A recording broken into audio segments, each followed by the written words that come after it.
Allahumma salli ala. Tengok apa Imam Syafi'i kata. Saya ulang lagi satu ikhwan. Siapa kita tidak dapat pendedahan yang betul, apa itu tasawuf? Tasawuf ni ikhwan satu ilmu yang kotor. Ayat acak pun tak kotor lagu dia. Saya ulang. Saya takkan tarik kenyataan saya ni. Tasawuf ni satu ilmu punya kotor, lebih kotor daripada ayat acak dalam parit. Lebih pada akidah, maupun pada ibadah, maupun pada akhlak. A to Z, semuanya bertentangan dengan Quran dan Sunnah. Saya boleh buktikan satu persatu. Saya buktikan satu persatu. Tengok. Orang kata Wahabi ialah mereka yang menolak Sufiyah. Wahabi ni tak suka mengaji tasawuf. Kan? Betul tak? Orang kata, memanglah hang jawab tu, orang tanya satu soalan kan. Ni benda ni boleh tak boleh? Kita kata berdasarkan hukum fiqh tak boleh. Dia jawab, dia kata betul, berdasarkan hukum fiqh tak boleh. Tapi di sisi orang tasawuf boleh. Tengok, dia ada dua hukum. Kita kata di sisi orang fiqh boleh, boleh, tapi di sisi orang tasawuf tak boleh. Orang fiqh ni depa ni puasa tak makan tak minum lah. Tapi orang tasawuf lain. Orang tasawuf ni dia lain. Puasa depa cara lain. Tengok. Ni nama dia huru hara dia. Huru hara. Tasawuf satu ilmu yang cukup kotor. Cukup kotor. Mari saya buktikan satu persatu. Baik, Imam Syafi'i kata apa? Ini Imam Syafi'i kata. Dalam Manaqib Syafi'i ni siapa tulis? Imam Baihaqi. Imam Baihaqi tulis Manaqib Syafi'i. Dalam Manaqib Syafi'i dia kata, "Law anna rajulan tasawwafa min awalin nahar lam ya'ti alaihi az-zuhru illa wajadtuhu ahmaq." Seandainya seorang jadi sufi, pengamal tasawuf di awal pagi, dia pergi belajar tasawuf pada awal pagi, maka sebelum zuhur engkau dapati dia termasuk orang yang paling bodoh. Bodoh tu mai cepat. Ahmak ni bodoh kan? Tapi ahmak ni bodoh dalam bodoh. Kumpul semua orang bodoh, dia paling bodoh. Itu nama dia ahmak. Kalau dia start belajar tasawuf pada waktu pagi, sebelum masuk zuhur, dia akan keluar dengan bodoh. Imam Syafi'i kata apa dia? Ini ada dalam Hilyah al-Ulama oleh Abu Nu'aim. Kata dia, usul tasawuf al-kaslu. Pokok asas kepada tasawuf, malah. Malah itu asal kepada tasawuf. Bolehkah kita kata macam tu? Boleh. Saya buktikan beberapa nota kaki yang saya buat. Antum tengok. Yang pertama, antum kena tahu, tak ada orang belajar tasawuf ni dia boleh belajar dengan elok, melainkan akan ada pada diri dia hulu melampau. Saya ulang. Mana-mana antum tengoklah nama tasawuf, nama sufi, nama tarekat, benda ni akan ada hulu. Ini saya buat nota kaki daripada dirasat fi tasawuf. Dirasat fi tasawuf oleh Dr. Ehsan Hilali Zahir. Satu buku besar. Dia tulis jenayah tasawuf dan sufi. Antum kena dapatkan buku tu. Islam tu suci, Islam tu mulia, Islam tu sempurna. Yang salah bukan Islam. Yang salah bukan agama tetapi pemeluk dia. Yang salah bukan agama tetapi penganut dia. Yang salah bukan agama tetapi umat dia. Takkanlah hanya kerana kesalahan penganut, takkanlah hanya kesalahan pemeluk, takkanlah hanya kerana kesalahan umat dia, kita nak remehkan Islam. Totally Islam tak betul, totally Islam tak kena. Sama dengan konsep tadi, walaupun ada tarikat yang tersasar, ada tarikat yang sesat, ada tarikat yang salah, adakah kita totally nak menghukum tarikat yang baik, tarikat yang betul, tarikat yang benar berlandaskan acuan Quran dan Sunnah? Adakah kerana kita tidak pernah belajar tentang soal ini, kita tak mengerti tentang soal ini, kita tak memahami tentang soal ini, kita terus mengatakan dia tak ada? Ini cara yang tak betul, ini adalah jalan bid'ah. Sedangkan kita tak pernah pijak pun pada tempat tu. Kita tak pernah menyelam pun dalam sungai tu. Kita tak pernah masuk pun dalam air tu. Kita hanya duduk di bibir pinggir saja, terjun pun tak, menyelam pun tak, rasa air tu pun tak. Kita nak kata benda tu salah, benda tu tak ada. Ini silap. Ini adalah satu kesilapan yang besar. Sekiranya anda menolak dalam keadaan anda tak mengerti, anda menolak dalam keadaan anda tak memahami, anda menolak dalam keadaan anda tak melalui pun jalannya. Kalau anda lalu nak kata salah, itu boleh bincang lagi. Kalau anda lalu nak kata tak betul, itu boleh bahas lagi. Ni anda memang tak pernah masuk, terus kata salah. Anda tak pernah pijak, terus kata tak betul. Sebenarnya zaman Nabi bukan kata tak ada tarikat, tetapi belum dinamakan tarikat. Tarikat zaman Rasulullah dah ada dua. Satu tarikat wajib, satu tarikat sunnat. Apa dia tarikat wajib? Yang kita duk buat rukun Islam itulah jalan Rasulullah, jalan nak kenalkan kita dengan Tuhan, jalan nak dekatkan kita dengan Tuhan. Semayang tu tarikat wajib, jangan tinggal. Puasa bulan Ramadan tarikat wajib, jangan tinggal. Zakat itu juga tarikat wajib, jangan tinggal. Baca Al-Quran tarikat wajib, jangan tinggal. Yang sunnahnya yang mana? Yang amalan-amalan sunnah itulah yang sahabat-sahabat yang hidupkan tu, yang wali-wali Allah hidupkan, orang-orang soleh hidupkan, yang kita dah lama matikan. Orang-orang soleh tiap-tiap malam bangun solat tahajud, itulah tarikat sunnat. Orang-orang soleh berpuasa Isnin Khamis, itulah tarikat sunnat. Orang-orang soleh duk berwirid, itulah tarikat sunnat. Zikir, itulah tarikat sunnat. Baca hizib, itulah tarikat sunnat. Tu je isi-isi tarikat. Tarikat ni hak tang sunat, hak wajib tak ada. Tak ada orang yang cuba nak memperbaharui solat. Solat subuh sikit sangat 2 rakaat, tarikat kita 10 rakaat lah solat subuh. Tak ada. Tarikat mana pun tak kata solat subuh 10 rakaat. Yang wajib kita tak kacau. Yang ni yang dah wajib, kita kena lalui jalan ni. Tu makna dia tariqah, jalan. Jalan nak bagi dekat dengan Allah, jalan nak bagi rapat dengan Allah, jalan nak bagi muraqabah dengan Allah. Puasa begitu juga nak mendekatkan kita dengan Allah, tak payah ubah. Tak payah puasa wajib bulan Ramadan campur bulan selepasnya, tak payah tambah, tak ada orang tambah pun. Zakat tu sudah ada ketentuan dia, cukup haul, cukup nisab, bayarlah dia. Orang yang tak cukup tak payah bayar. Orang kaya wajib keluar zakat, orang miskin wajib terima zakat, tu saja. Hak tu jangan tinggal. Hak ni. Sebab kelemahan umat Islam sekarang ialah meninggalkan amalan-amalan para nabi, amalan-amalan para rasul, amalan-amalan para sahabat yang menyebabkan kita lemah. Inilah ada duduk semayang 10 rakaat, 30 rakaat, beratus rakaat. Ada imam-imam dulu sampai 1000 rakaat.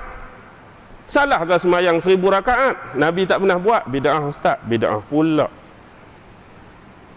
Nama lagi sunat.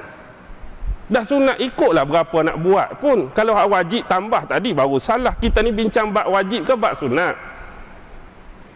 Kita bincang bab wajib ke bab sunat ni? Katakanlah Nabi tak pernah solat sunat, tak pernah solat sunat tahajud sampai beratus rakaat. Wali-wali Allah 1000 rakaat, imam-imam 1000 rakaat, jadi bid'ah ke? Benda yang kita duk bincang ni benda wajib ke benda sunnah? Bila benda sunnah terbuka, siapa buat dapat pahala, siapa tak buat tak dapat apa-apa. Kadang-kadang dia tak faham. Macam kita tiun baca Yasin malam Jumaat tu, boleh dia kata baca Yasin malam Jumaat jadi bid'ah. Bila kita tanya balik, orang yang tak baca Yasin tak kena apa-apa.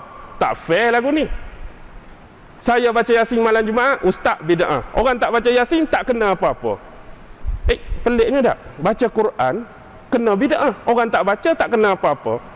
Tidak ke pelik? Sepatut orang baca Quran lah dapat benda-benda baik, pujian baik. Hak tak baca tu tak dapat apa-apa, hak baca kena. Allah. Benda-benda kecil macam ni. Tasawuf ni satu ilmu yang mesti ulu. Mesti ulu. Dan kita kena tahu seluruh ajaran tasawuf dia punya isi apa dia? Isi dia itu kena bertentangan dengan cara Nabi. Isi dia itu kena bertentangan dengan cara Nabi. isi dia itu kena bertentangan dengan cara Nabi. Sedikit mengenai beliau. Yang berbahagia orang kaya-kaya Imam Paduka Tuan Perak Datuk Dr. Afizi Al-Akiti merupakan cendekiawan Melayu di Universiti Oxford dan serba berkebolehan dalam pelbagai bidang keilmuan. Beliau juga mencipta sejarah apabila menjadi rakyat Malaysia dan di Nusantara yang pertama yang dilantik mengajar di universiti yang termasyhur di dunia tersebut. Pada tahun 2018, beliau dilantik oleh Duli Yang Maha Mulia Seri Paduka Baginda Yang di-Pertuan Agong sebagai timbalan pengurusi jawatan kuasa tertinggi Majlis Raja-Raja Hal Ehwal Islam di peringkat persekutuan. Semenjak tahun 2010, beliau termasuk dalam senarai tahunan 500 orang Islam yang paling berpengaruh di dunia. Alhamdulillah, this is a very important occasion, especially untuk negeri di Malaysia ni yang memang darul khusus. Memang sebenarnya kalau orang tak faham kenapa kita ada lakab negeri ini dengan nickname negeri ini, sebenarnya darul khusus tu ada berbagai makna sebenarnya. Tiap-tiap negeri di Malaysia ni memang ada barakah daripada daulat-daulat tuanku sendiri. Untuk tiap-tiap negeri adalah, daripada Perak Darul Ridwan, daripada Pahang Darul Makmur, malah Perlis Darul Sunnah. Sekarang memang Darul Sunnah. Alhamdulillah, semua ada makna tersirat, ada tapi negeri sembilan Darul khusus. Memang headquarters penyelamat paramedik untuk turuk-turuk tarikat-tarikat, Alhamdulillah, yang memang bawakan antara ulama-ulama habaib Tok Syekh kita, kiai-kiai yang membawakan Islam ke tanah Melayu ni. Jadi jangan kita lupakan jasa besar orang-orang tarikat yang sebenarnya membawa Islam ke Nusantara ini. Mungkin tadi ada satu soalan, perlukah kita masuk tarikat, perlukah kita masuk tasawuf contohnya, atau belajar ilmu tasawuf? Nak jawab soalan tu simple saja. Nak mengaji ilmu tasawuf, hukumnya apa? Fardu ain, bukan sunat lagi pun, memang wajib. Sebab tasawuf itu adalah antara ilmu fardu ain Islam, termasuklah ilmu akidah, ilmu fiqah dan ilmu tasawuf. Tiga tu fardu ain. Fardu ain. Itu sebabnya kalau kita nak ikut kaul Imam Syafi'i yang tersendiri, bahasa Arab tu sepatutnya fardu ain disenangkan jadi kaul, jadi fardu kifayah. Sebab ta'azurul amal, memang susah untuk mewajibkan semua orang mengaji bahasa Arab. Tetapi tasawuf, ilmu tasawuf tu masih lagi fardu ain. Sama dengan ilmu akidah dengan ilmu fiqah. Tetapi seperti mana itu ada kita daripada hadis Jibril alaihissalam, Islam, iman, ihsan, itulah di mana agama kita memang ada dia punya perspektifnya, perspektif Islam iaitu fiqah, perspektif iman iaitu akidah, perspektif ihsan itu yang tasawuf. Yang tiga-tiga ini memang wajib untuk kita semua mengaji dan tahu. Cuma namanya dan lain. Cuma mazhabnya lain-lain. Jadi kalau kita tahu dalam ilmu akidah ada dua mazhab, Asy'ariyah, Maturidiyah dalam kalangan ahli sunnah wal jamaah. Kalau dalam fiqah ada 4 mazhab yang kita sepakati. Mazhab Syafi'i di tempat kita, Maliki, Abu Hanifah, Imam Hanafi dan mazhab Hambali. Tetapi dalam tasawuf mazhabnya banyak, bukan 2 atau 4, mencerminkan hadis itu sendiri. Bila mana baginda Rasulullah SAW diminta tanya apa akhbirni anil Islam, dia dapat jawab, baginda jawab dengan 5 rukun Islam, 1, 2, 3, 4, 5 boleh diukur. Bila ditanya akhbirni anil iman, dia baginda jawab dengan 6 rukun iman. Tetapi bila tanya akhbirni anil ihsan, apa maksud ihsan, iaitu apa maksud tasawuf itu, an ta'budallaha ka'annaka tarah. Dah tak ada nombor. Seperti mazhab-mazhab dalam tasawuf memang tak ada nombor. Jadi di sini di Malaysia, kalau tak percaya, bila kita pergi masjid, semua masjid pun, termasuk sekarang ni Alhamdulillah saya difahamkan masjid Darus Sunnah pun, di negeri Darus Sunnah, lepas solat pun sebabkan Covid ni memang ada buat wirid lepas solat. Jadi kalau kamu bukan datang daripada Nusantara, macam kalau saya duduk mengembara di negeri Arab atau di negeri Barat contohnya, bila orang tengok lepas solat duduk wirid jaharan pula tu. Dalam mazhab Syafi'i, kalau kita wirid lepas solat sometimes jaharan li ta'limin nas, tu illah dia, untuk mengajarkan masyarakat macam mana nak zikir kan. Kalau kamu datang dari negeri Arab, kamu nampak macam ni, atau malah negeri Pakistan atau India pun, dia kata, ni orang tasawuf, ni orang ahli tarikat, walaupun sebenarnya secara orang kata officialnya you tak tahu kita masuk tarikat mana. Masya Allah, macam itulah sebatinya, secara naturalnya, secara fitrahnya bagaimana ulama-ulama tasawuf dulu membawa Islam ke Nusantara ini sampai very effective, sampaikan naturalize. Kita lahir-lahir sama ada di Gombak atau di Perak atau di sini Sendayan, pergi masjid memang dah, walaupun bukan formally join tarikat dah ia dah macam orang tarikat, cuma tak tahu tarikat mana je. Alhamdulillah, cukuplah, hadhi kifayah. Subhanallah untuk orang awam.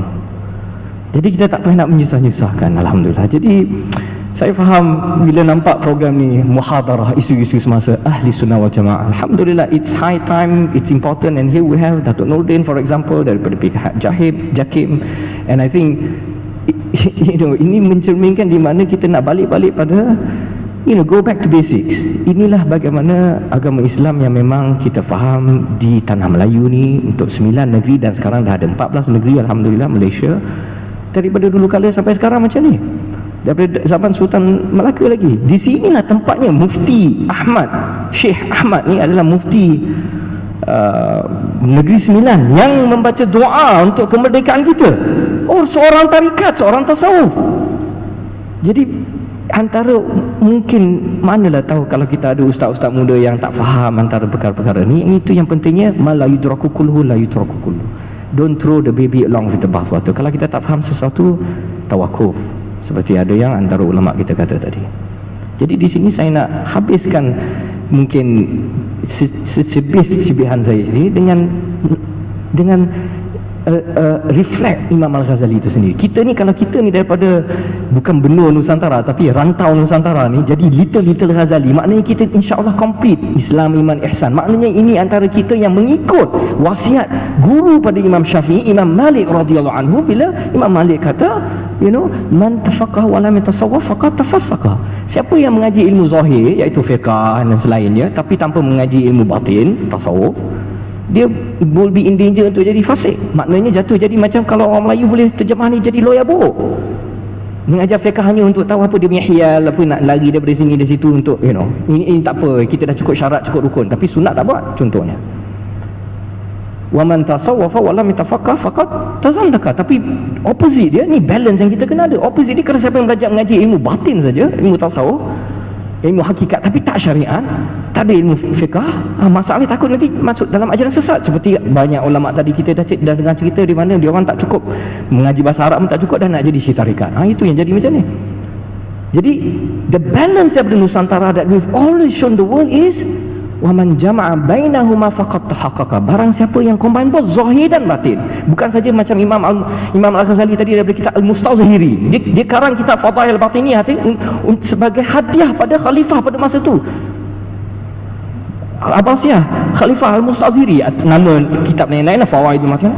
Itu masalahnya orang yang ini, yang orang yang jadi macam mungkin zaman sekarang jadi hippie sufis dekat Amerika Syarikat.